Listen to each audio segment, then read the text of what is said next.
या जन्मदिन का भी जिक्र कईना। कुछ दिन पहले ही एगो और सुपरस्टार का जन्मदिन गुजरल। अरे बधाई उधाई दिया ही। और हमारा बधाई ना दिला सैसन थोड़ी बजे वो दिन पैदा नहीं खन। नहीं, नाम तो खोल ही दीजिए, किसकी बात कर रहे हैं? अरे पवन भैया का। वो बड़े भाई की तरह हैं, हमेशा आजीवन मेरे बड़े भाई की तरह रहेंगे। लेकिन एक चीज़ें जो होती है ना, मैं आपको बताता हूँ, हर जगह एक है दायरा है।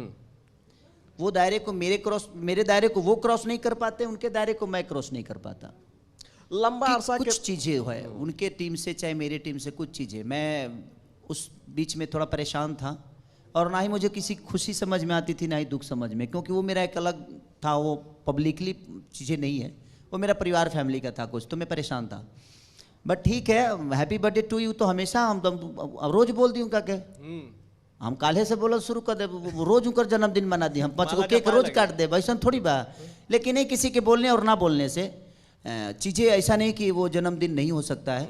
उनका अपना तरीका जीने का है, मेरा अपना तरीका है, और शायद यही सही भी है कि हम अपनी बातें करें। खेसारी भैया और पवन भैया एक साथ मंच पर कैया दिखाई दी लोग। अभी तो उनके से पूछे कि बड़ी बड़ू हूँ है। तो मेरे कहने का मतलब कि मान के चलिए कि पहले मनोज भैया आए भोजपुरी में, फिर रवि भैया आए, दिनेश भैया आए, वो आए, फिर मैं आया।